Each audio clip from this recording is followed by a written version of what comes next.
Hello there, my beautiful doll-faced angels. So, as you know, I was gone for a little bit. I was at a residential treatment facility or treatment center where I went to for my mental health, and now I will be telling you all about it. So, the one that I went to was in Connecticut, Newport, called Newport Academy, and they gave me merch. Water bottle. It's a nice water bottle. So telling you what happened. For starters, I was in something called so they put us into cabins. There were fireflies, which were just like overall mental health, but mostly ED. It's like an overflow pod. Dragonflies, which was an overflow pod. And mustangs, which were for substance abuse. Hummingbirds, which were for behavioral issues. I totally forgot what monarchs were for, but like that's like the gist of it. Um, there were 8 girls in a pod, and the most amount of roommates you could have was 2 or 3. I didn't have a roommate for religious reasons because I needed to pray, and I took off my hijab at night. We had breakfast. Well, to start off the day, we would wake up at 6:30 for meds. Then we would go back to sleep.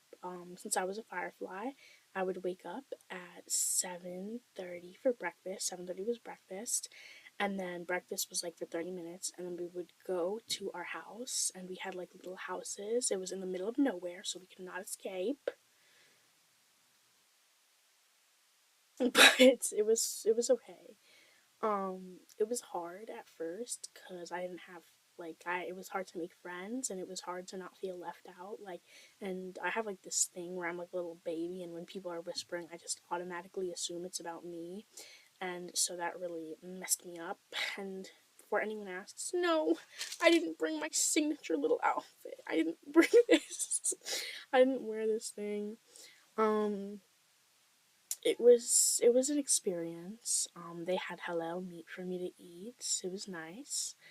After breakfast, we would have school, which was from 8:30 to 9:30, and then no, it was 8 to 9:30. Sorry, and then after that, we would have a group, and then after group, we would have like school, but we would, because it's the summertime, it wouldn't be like school, it would just be like a fun activity. And then after that, we would have another group, and then we would have no, I'm sorry, after that we would have lunch, and then at like 1 or something, and then we would have another 2 or 3 groups, and then we would have dinner, which is at 6, and then we would have another group. There were fun groups, like we would go to glazy days and like paint pottery. We would do equine therapy, which is with horses.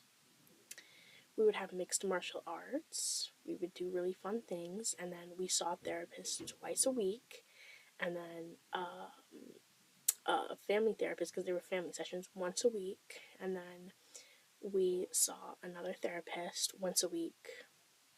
You have a treatment team, and then you have a residential supervisor. So which like little house you lived in, there was a residential supervisor for it, and all the kids. So the pods is just like you with the kids that you're like in like your little team, your little house, like Hogwarts house or something.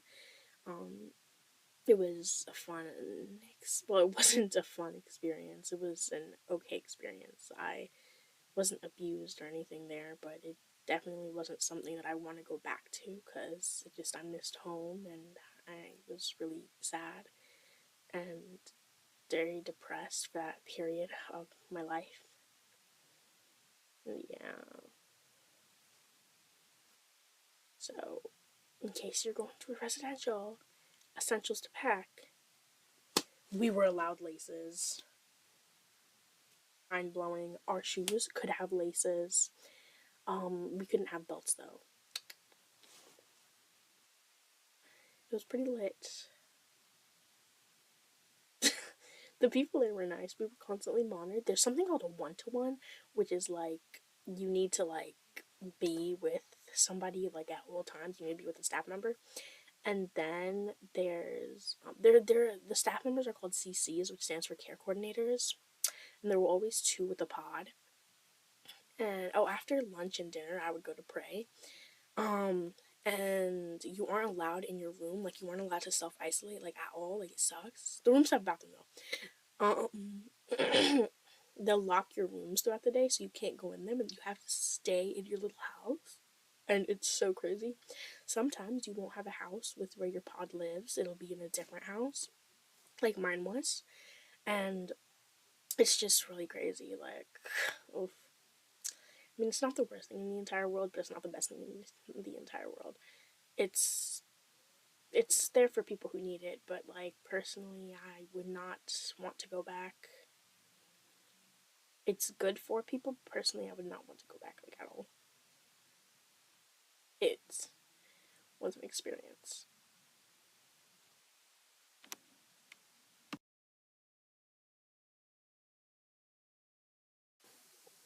So after when you go to lunch or dinner or breakfast, you have to wait a minute. Like everybody has to like sit quietly for a minute, and then they can eat, and then they call you up two at a time to get your food, and it's like based on whichever pod was there first.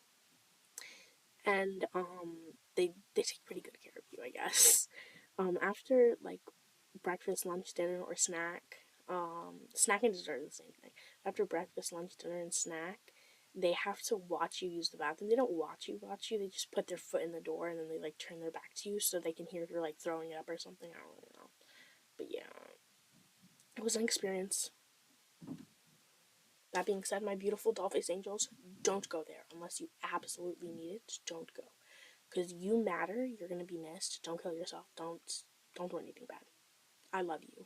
So I love you just the way you are. You're perfect. So don't do anything bad. You'll make me sad and I'll cry. I love you guys.